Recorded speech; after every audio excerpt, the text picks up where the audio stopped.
अस्सलाम वालेकुम। लीजिए पेश खिदमत है मोहिउद्दीन नवाब साहब का नावल मुक़द्दर का पार्ट 45। उरूज बेडरूम के सहाराने से टेक लगाए नीम दराज थी। ऐनी इसके जानों पर सर रखे सो रही थी। पाशाश की जुदाई का सदमा ऐसा था कि ना नींद आ सकती थी और ना ही किसी पहलू करार आ सकता था। लेकिन ज़हनी तौर पर दोनों इस कदर थक गई थी कि हारे हुए सिपाहियों की तरह निढाल सी होकर सो गई थी। आंखें बंद हो तो हर सू तारीकी नज़र आती है। इस तारीकी में पाशा नज़र आ रहा था। वो इधर से उधर भटक रहा था और उरूज को पुकार रहा था। इस वीराने में उरूज की आवाज़ गर्दिश कर, कहाँ हो, कहाँ हो, तुम कहाँ हो। वो दौड़ता हुआ एक दरख्त के पीछे छुप गया। कहने लगा, मैं तुम्हारे पास आना चाहता हूँ लेकिन मुझे रास्ता नहीं मिल रहा। तुम अंधेरे से निकलकर रोशनी में आओगे तो रास्ता दिखेगा। फ़ौरन चले आओ, मैं तुम्हारे बगैर नहीं रह सकती। मैं आऊँगा, मैं आ रहा हूँ, अभी आ रहा हूँ। वो फिर दौड़ता हुआ एक तरफ जाने लगा। एक जगह रुक कर आवाज़ें सुनने लगा। गाड़ियों की आवाज़ें आ रही थी। आगे पीछे से दाएं बाएं से इधर उधर घूम घूम कर देख रहा था और कह रहा था, दुश्मन करीब आ रहे हैं। मैं क्या करूं, कहाँ जाऊं। मैं दुश्मन से खौफज़दा नहीं हूँ, लेकिन ये एक नहीं बेशुमार हैं। किस किस से मुकाबला करूँगा, तुम तक कैसे पहुँचूँगा। रोज इसे ढूंढती हुई आ रही थी। पता नहीं वो कौन सी जगह थी कि इसे अपना दलदल दिखाई दे रहा आ, कौन पता नहीं वो कौन सी जगह थी कि इसे अपना दिलदार दिखाई नहीं दे रहा था। वो कह रही थी, मुझे बताओ तुम कहाँ हो, मैं तुम्हारे पास आ रही हूँ। मैं तुमसे लिपट कर तुम्हारे लिए ढाल बन जाऊँगी। पाशा अचानक रोशनी में आ गया। कई तरफ से हेडलाइट्स की रोशनियाँ इस पर पड़ रही थी। वो चीख कर कह रहा था, उरूज इधर ना आना, यहाँ मौत ही मौत है। इसकी बात ख़त्म होते ही ठाएँ से गोली चलने की आवाज़ आई। फिर तड़ातड़ की आवाज़ के साथ कई गोलियाँ चली। पाशा इधर से उधर भाग रहा था मगर गोलियाँ खा रहा था। इसका लिबास अपने ही लहू से तरबतर हो रहा था। वो लड़खड़ा रहा था, संभल रहा था। उरूज दौड़ती हुई आ रही थी लेकिन झाड़ियों में उलझ गई थी। दोनों बाहें फैलाए वहाँ से निकलने की कोशिश कर रही थी और चीख रही थी, नहीं नहीं, तुम्हें कुछ नहीं होगा, मैं अभी आ रही हूँ। वो बार बार झाड़ियों से निकलने की कोशिश कर रही थी लेकिन और उलझ रही थी। पाशा अपने लहू में डूब चुका था। वो च, वो चकराता हुआ ज़मीन पर गिरता हुआ बोला, हाँ उरूज, उरूज, उरूज।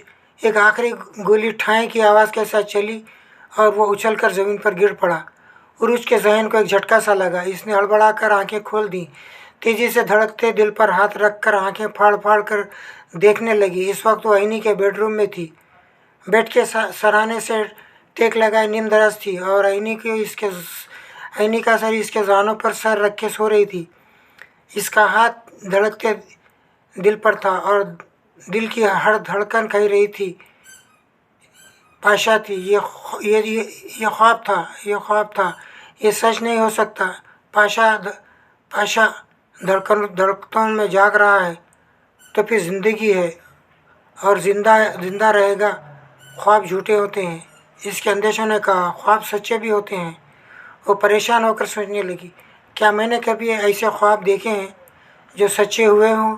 वो सोचने लगी, याद करने लगी, याददाश्त की औराक उलटने लगी तो एक सफ़े पर इसने देखा कि चंद माह पहले इसे ख्वाब में एक खूबरू कद्दावर नौजवान दिखाई दे रहा था। वो आग और खून के दरिया से गुजरता आ रहा था और इसकी तरफ दोनों हाथ बाजू फैलाए कह रहा था, मेरी जान, मैं तेरे लिए आग में और आग और खून का दरिया पार करता रहूँगा और तेरे करीब से करीब तर होने की कोशिश करूँगा।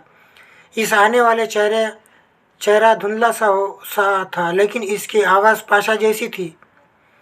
फिर चंद माह के अंदर बाद ही इसने पाशा को अस्पताल में देखा। वो इसके ज़ख्मी डैडी को अस्पताल लाया था और वहाँ इसने अपना खून इसे दिया था। मुख्तसर ये कि वो ख्वाब सच्चा हुआ था और ये बात भी सच साबित हुई थी कि वो आग खून के दरिया से गुज़रता हुआ इसके करीब से करीब तर होने की कोशिश कर रहा है। ये उरूज की खुदगर्जी थी कि इसने अपनी मोहब्बत को ऐनी के हवाले किया था। पाशा ने ख्वाब में लहू में डूबते हुए कहा था, हाय उरूज, तुम मुझे इन्हीं के हवाले ना करती तो मुझ पर आज ये मुसीबतें ना आती, हम दोनों का कोई दुश्मन ना होता और हम दोनों किसी रुकावट के बगैर एक हो जाते। उरूज ने नज़रें झुकाकर ऐनी को देखा। वो इसके जानों पर सर रखे गहरी नींद में डूबी हुई थी। इसने दिल में कहा, कैसे तुम्हें ऐनी के हवाले ना करती, ये तो मेरी जान है। जब मैंने तुम्हें अपना दिल दिया है तो क्या, तो जान कैसे ना देती। वो बड़े प्यार से इसके सर को सहलाने लगी। वो नींद में कसमत सा यूरुजी से थपकना चाहती थी। इसने अचानक ही आंखें खोल दी। बहुत घबराई हुई लग रही थी, फिर उठकर बैठ गई। कुछ नीम बेदारी कुछ नीम ख्वाबी की सी हालत थी। फिर उरूज देखते ही देखते उससे लिपट गई। इसने पूछा, क्या हुआ मेरी जान। इसका दिल उरूज के दिल पर धड़क रहा था और बेतहाशा धड़क रहा था, जैसे दहशत ज़दा हो। इसने थपकते हुए पूछा, बोल तो सही, क्या बात है। वो लरसती हुई आवाज़ में बोली, मैंने ख्वाब देखा है, बहुत ही दिल तोड़ने वाला ख्वाब देखा है। अब तो ख्वाब देखना ही रह गया था। ख्वाब दिल तोड़ने वाले ही हो या जोड़ने वाला हो, खुशफहमी में मुब्तला करने वाला हो या खुश छीन जाने वाला हो। उरूज समझ गई कि इसने भी इसकी तरह दहशत ज़दा हो करने वाला कोई ख्वाब देखा है। ऐनी ने कहा, ये अच्छा है कि तू जाग रही है, मुझे भी जागते रहना चाहिए। इस तरह कोई बुरा ख्वाब आँखों में नहीं आएगा। वो खैरियत से होगा ना। बोल, तेरा दिल क्या कहता है। दिल का क्या है, ये तो गेंद की तरह कभी इधर कभी उधर लड़कता है, कभी दिलासे देता है, कभी हौसले तोड़ता है। ये तो बता कि तूने देखा क्या है। वो लरजती आवाज़ में बोली, मैंने जनाजा देखा है। उरूज का दिल धक से रह गया। इसकी आवाज़ भी लरजने लगी। इसने पूछा, किसका जनाजा। पहले तो मैं समझ ना सकी। वो मेरी आंखों के सामने इस जनाजे को उठाकर ले गए और जिधर ले गए इधर मेरा दिल खींचता जा रहा था। जब मैंने खुद को देखा तो फूट फूट कर रोने लगी। मेरे बदन पर सियाह मातमी लिबास था। मुझे यकीन नहीं हो रहा था कि जो नहीं होना था वो हो रहा है। उरूज इसे थपक कर बोली, देख, तूने तो सिर्फ जनाजा देखा है, किसी का चेहरा तो नहीं देखा। वो उरूज से अलग हो गई, इसके तरफ देखने लगी। एक तो ऐसे ही हर चीज़ धुंधली सा नज़र आता है। इस वक्त आंसुओं ने सहेली को धुंधला दिया था। वो बोली, ऐसे क्यों देख रही है। वो बोली, मैंने देखा है कि रात का वक्त है और मैं कब्रिस्तान में हूँ, मुख्तलिफ़ ख़बरों के दरमियान से गुज़र रही हूँ। फिर मैं एक ख़बर के पास आकर रुक गई। मैंने दिल पर हाथ रखकर ख़बर के सराहने देखा। वहाँ कुत्ते पर लिखा हुआ था, सलामत पाशा उर्फ पाशा ज़ानी। ये सुनते ही उरूज इससे लिपट गई। दोनों ही फूट फूट कर रोने लगी। ना जाने ताबीर क्या होगी, मगर ख्वाब रुला रहे थे। ख्वाब कभी आगे ही देते हैं, कभी कि ऐसा हो चुका है, और कभी पेशगोई करते हैं कि ऐसा होने वाला है। कभी वसवसे पैदा करते हैं और कभी अंदेशों में मुबतला करते हैं। एक ने दूसरे को थपक कर कहा, रो क्यों रही हो, चुप हो जा। तू भी तो रो रही है, तू क्यों चुप नहीं होती। क्या तू नहीं जानती कि तेरे साथ मैं भी रोती हूँ। तू चुप होगी तो मैं भी चुप हो जाऊँगी। हमें खुदा पर भरोसा करना चाहिए, वही इसे ज़िंदा सलामत रखेगा। ये ज़रूरी नहीं है कि ख्वाब सच्चा हो। दोनों अलग हो गईं, एक दूसरे के आंसू पोंछने लगी। फिर ऐनी ने कहा, मैं चाहती हूँ कि यह ख्वाब सच्चा हो। उरूज ने चौंक कर इसे देखा, फिर पूछा, ये क्या कह रही है। मैंने आगे नहीं बताया कि ख्वाब में और क्या देखा है। उरूज इसके दोनों बाजू थाम कर पूछा, क्या देखा है, जल्दी बोल। सलामती का ख्वाब है ना। ऐनी ने हाँ के अंदाज में सर हिलाया। फिर बोली, मैंने एक हरी भरी वादी में इसे देखा। वो बहुत हैंडसम और स्मार्ट नज़र आ रहा था। उरूज ने खुश होकर पूछा, क्या ये सच, क्या तूने इसे ज़िंदा सलामत देखा है। वो फिर हाँ के अंदाज में सर हिला कर बोली, इसे देखते ही मैं दौड़कर इसके पास पहुंची। फिर पूछा, तुम कहाँ भटक रहे हो। मैं दुल्हन बनी इंतज़ार करती रही लेकिन तुम नहीं आए। क्या तुम मुझे भूल गए हो, क्या उरूज को भी भूल गए हो। इसने हैरानी से पहले मुझे देखा, फिर पूछा, कौन हो तुम। इसके इस सवाल ने मुझे चौंका दिया। मैंने हैरानी से फिर पूछा, ये तुम क्या कह रहे हो, क्या तुम मुझे नहीं जानते।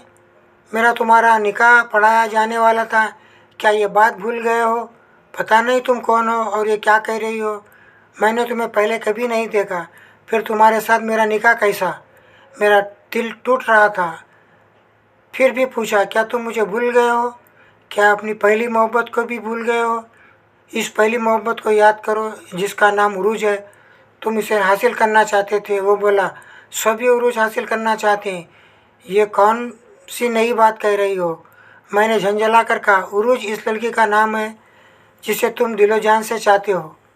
मैं आगे ना बोल सकी। इसी वक्त एक हसीन लड़की वहाँ आ गई। वो पाशा से बोली, हाय हैंडसम।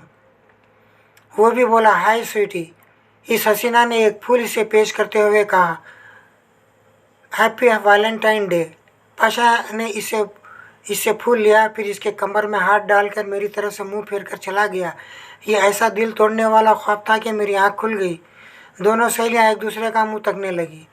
फिर ऐनी ने पूछा, ऐसे ख्वाब की क्या ताबीर हो सकती है? क्या कहा जा सकता है? ये तो वही बता सकते हैं जो ख्वाबों के असरार जानते हो। मुझे तो ये सुनकर इत्मीनान हो रहा है कि तूने पाशा को ज़िंदा सलामत देखा है। हाँ, मगर ये भी तो देखा है कि वो हरजाई हो गया है। मैं नहीं मानती, वो मजबूरी में तुमसे दूर हो सकता है, लेकिन हरजाई नहीं हो सकता। फिर मैंने ऐसा ख्वाब क्यों देखा? वो निकाह के वक्त नहीं आया। तेरे लाशौर में ये बात छुपी हुई है कि वो बेवफा है, इसने धोखा दिया है। क्या तू ऐसा नहीं सोच रही थी? हाँ, कभी कभी ये ख्याल आता कि वो लाख मजबूर सही, लेकिन कहीं से भी फ़ोन पर हमसे दो बात तो कर सकता था, लेकिन वो भी नहीं कर पा रहा है। कुछ तो दिल में शुबा पैदा होगा। तूने इसी शुबे में मुब्तला होकर ये ख्वाब देखा है। हमें सब्र करना होगा, इंतज़ार करना होगा। ज़ीशान भाई भी अपने मातहतों को हुक्म दिया है, वो सब अब इसे तलाश कर रहे हैं। सुबह तक कोई अच्छी खबर ज़रूर मिलेगी। ऐनी ने आगे को झुककर इसके शाने पर सर रख दिया। फलक न दूसरी सुबह लाहौर पहुंच गई। वहाँ इसके ससुराल थी ससुराल थी सास, ससुर, नंद, भावज सभी थी, और वहाँ इसकी आसरा बचपन से परवरिश पा रही थी। फलकनाथ ने 15 बरस पहले अपने शौहर की वफ़ात के बाद ससुराल वालों को खैरबाद कह दिया था। अपने बेटे अदनान आसरा बेटी को मैके लाना चाहती थी। सास ससुर ने इससे कहा कि वो इनके पोती और पोते को ना ले जाएं, ये इनके निशानी है, इन्हें वहीं परवरिश पानी चाहिए। लेकिन फलक ने इनकी बात नहीं मानी। आसरा बचपन से ही वादी अपनी दादी से बहुत मानूस थी। वो इसे छोड़ना नहीं चाहती थी। दादी ने कहा था, कम से कम मेरी पोती को मेरे पास रहने दो। नाज ने भी सोचा था कि ठीक है, बेटी का बोझ क्यों उठाया जाए, बेटा ही जवान होकर काम आता है। इसीलिए वो बेटे अदनान को इस साथ लेकर आ गई थी। इसकी सास ससुर से बनती नहीं थी। कई बरसों तक सास ससुर से भी मिलने नहीं गई। लेकिन अदनान जब जवान हुआ तो इसे अपने दादी से मिलने वहाँ अक्सर जाने लगा। नाज ने इसे रोकने की बहुत कोशिश की, लेकिन वो माँ की बात नहीं मानता था। कुछ अपना रेल सेल था। पिछले इतने बरसों में इसने बेटी को भी नहीं पूछा था। अब वो इसे अपने साथ लेने आई थी। सास ने कहा, जब 6 बरस की थी, जब तुम इसे अब मेरे पास छोड़ गई थी, तब से हमने इसकी परवरिश की। अब हम इसे तुम्हारे साथ नहीं जाने देंगे। वो बोली, आसरा मेरी बेटी है, मैं इसे जब चाहूँ ले जा सकती हूँ, जहाँ चाहूँ ले जा सकती हूँ। आसरा ने कहा, मम्मी आप ये ख्याल दिल से निकाल देंगी। मैं आपके कहने से कहीं चली जाऊँगी। अब मैं बड़ी हो गई हूँ, कानूनी तौर पर अपनी मर्ज़ी की मालिक हूँ। ए बेटी, तुम मेरी मुखालिफत क्यों कर रही हो?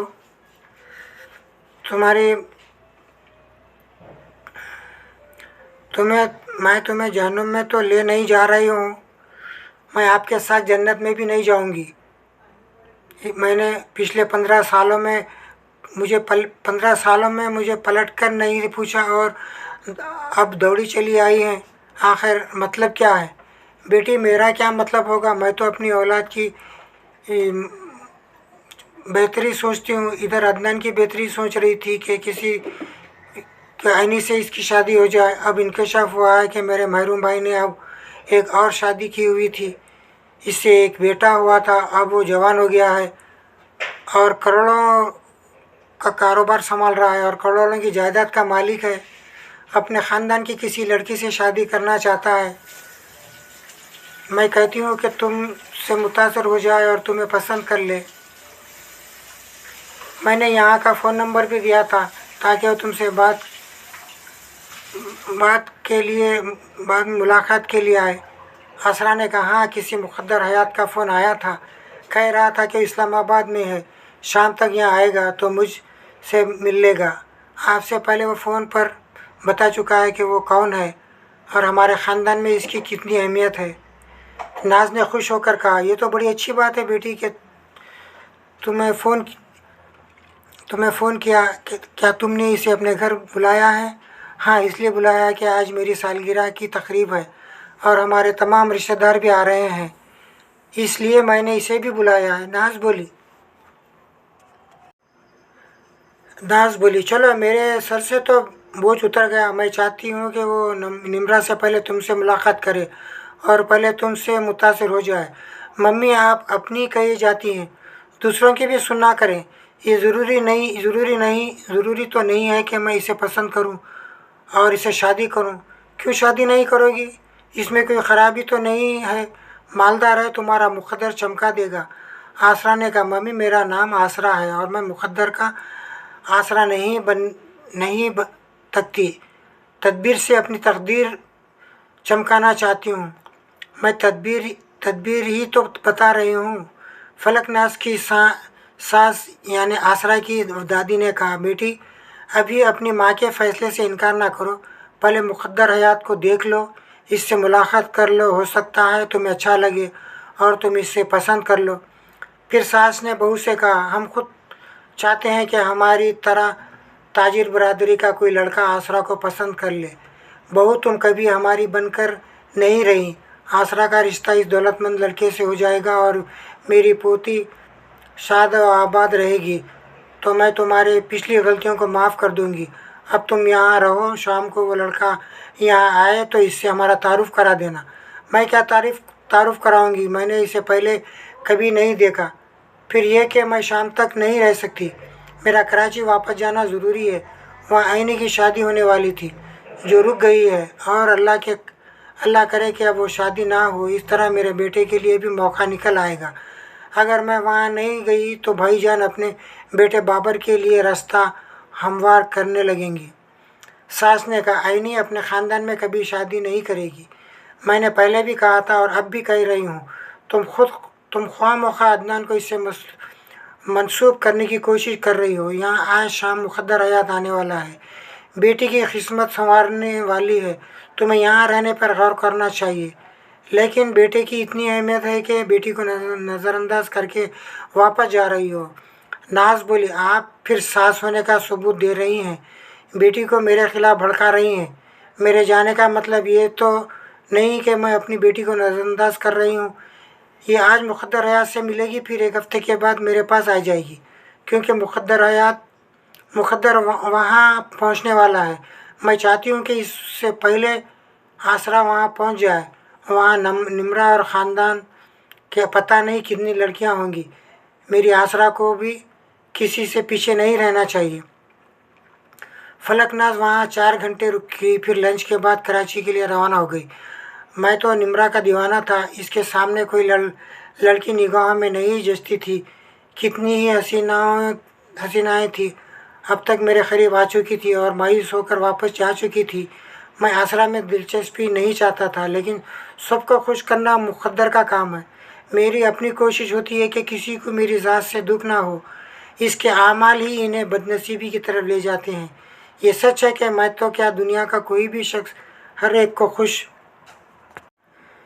मेरी अपनी कोशिश होती है कि किसी को मेरी ज़ात से दुख ना हो। इनके आमाल ही इन्हें बदनसीबी की तरफ ले जाते हैं। ये सच है कि मैं तो क्या, दुनिया का कोई भी शख्स हर एक को खुश नहीं रख सकता। मैं भी हर एक को खुश रखने के सिलसिले में नाकाम हो जाता हूँ। अब देखना यह है कि आसरा को किस हद तक खुश रख सकूँगा। वैसे मेरा प्यार, मेरी दीवानगी सिर्फ निम्रा के लिए है। और इसी के लिए रहेगी। शाम को आसरा की सालगिरह थी। मैं इस तकरीब में पहुंच गया। ये जानता था कि आसरा इसे सामना होगा। इसे बहलाने के लिए मैंने एक तदबीर की। अपने एक शनासाद से कहा कि वो आज चंद घंटों के लिए मुक़द्दर हयात बन जाए। मेरा वो दोस्त माहिर बेग बड़ा ज़िंदा दिल था। वो बोला, मैं समझ गया, तुम इतने अमीर कबीर हो कि तुम किसी भी तकरीब में जाते हो तो लड़कियां तुम्हारे आगे पीछे हो जाती हैं, यही बात है ना? मैंने कहा, हाँ यही बात है। तुम मुक़द्दर हयात हो। आज से 12 दिनों के बाद तुम कराची जाने वाले हो और वहाँ अपनी सौतेली बहन ऐनी से मिलोगे। इस बहन को तुम बहुत चाहते हो।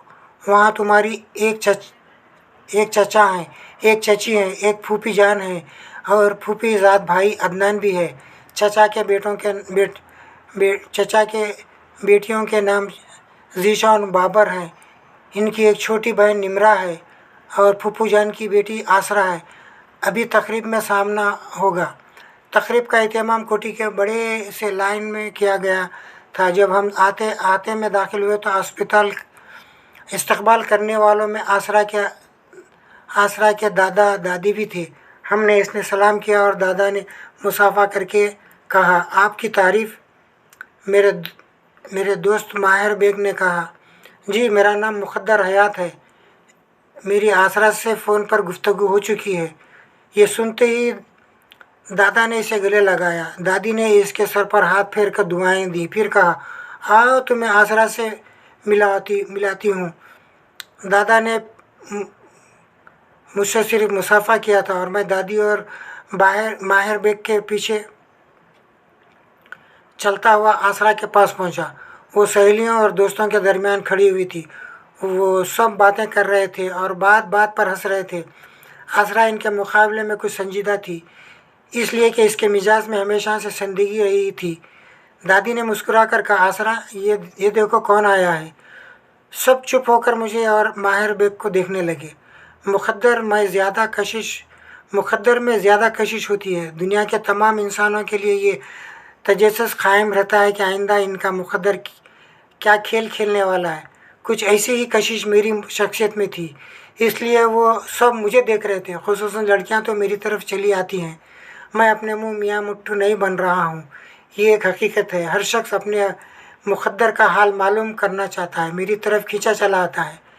आसरा माहिर बेग को देखकर मायूस हो गई। फलकनाज और दादी ने इसे समझाया था कि मर्द की खूबसूरती को नहीं, इसके ख़त काट और हुनरमंदी को देखना चाहिए और पसंदगी से।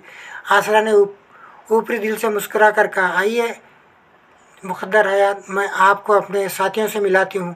वो अपने बॉयफ्रेंड्स और सहेलियों से इसका तारुफ करवाने लगी। सब ने मुझे देखते हुए पूछा, ये कौन है?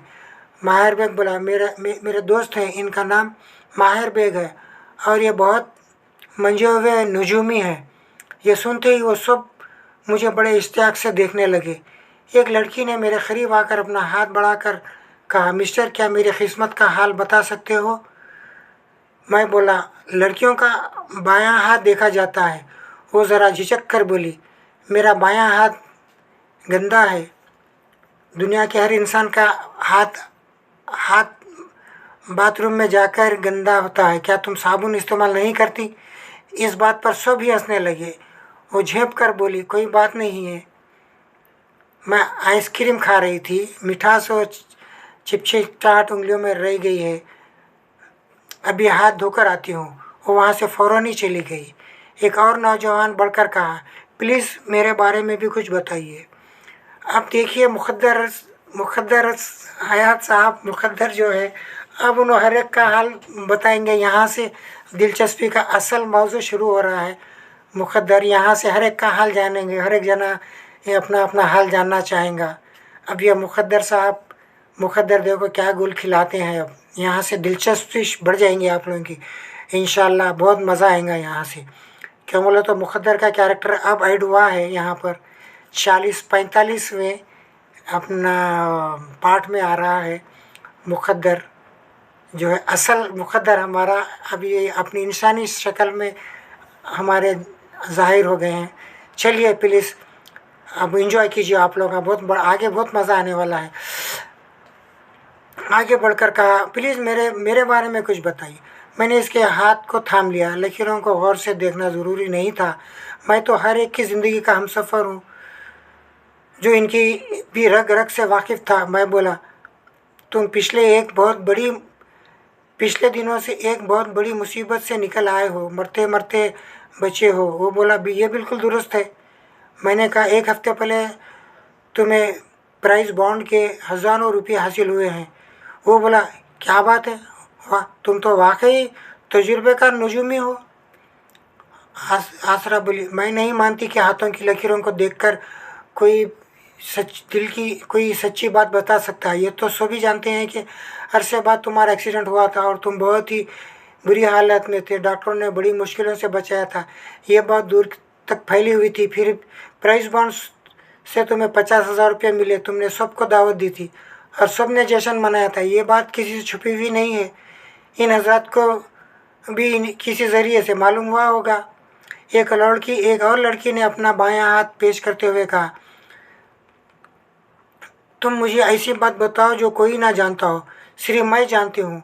मैंने इसकी लकीरों को देखा। फिर थोड़ी देर तक इसे देखता रहा। सोचा, जैसे मैं लकीरों को समझने की कोशिश कर रहा हूँ। एक नौजवान ने तंज़िया अंदाज में कहा, क्यों मिस्टर नजूमी, अज़मा ने तुम्हें यह कहकर उलझा दिया है कि इसकी कोई ज़ाती राज की बात बताएं और आप बता नहीं पा रहे हैं। माहिर बेग ने कहा, मेरा दोस्त माना हुआ नजूमी है, हमेशा सच्ची बात बताता है। मैंने अज़मी का हाथ छोड़कर कहा, तुम्हारे ज़ाती और अहम राज की बात मैं बता सकता हूँ, क्या तुम सबके सामने सुनना चाहोगी? वो ज़रा चौंक गई, मुझे सोचती हुई नज़रों से देखने लगी। लड़कियां लड़के कहने लगे, हाँ हाँ बताओ, हम भी तो सुने तुम कितने पहुँचे हुए नजूमी हो। मैंने कहा, सहेलियां आपस में एक दूसरे को अपने दिल की बात बताती हैं, लेकिन अक्सर अपने घर के राज नहीं बताती। बहुत गहरी सहेलियां बता भी देती हैं, लेकिन ऐसा राज कभी नहीं जाहिर करती जिनसे जाहिर होने पर शर्म से सर झुक जाए। अज़मा झपकर अपनी सहेलियों और दोस्तों को देख रही थी। फिर नागवारी से बोली, मिस्टर तुम बकवास कर रहे हो। ऐसी कोई राज की बात नहीं है जिसके जाहिर होने से मेरा सर शर्म से झुक जाएगा। तुम ख्वामोखा की बात मुझसे कहे गए मेरे किरदार और मेरे घर वालों पर कीचड़ उछालोगे तो क्या मैं इसे तस्लीम कर लूँगी? यही वजह है मैं हर एक को इसके बारे में सच इसलिए नहीं बताता कि वो कभी इसे तस्लीम नहीं करता। अपने राज़ों को राज ही रखना चाहिए, लिहाजा ये बात रहने दो। मुझसे आगे कुछ ना सुनो। मैं छोटी और बेतुकी बातें सुनना भी नहीं चाहती।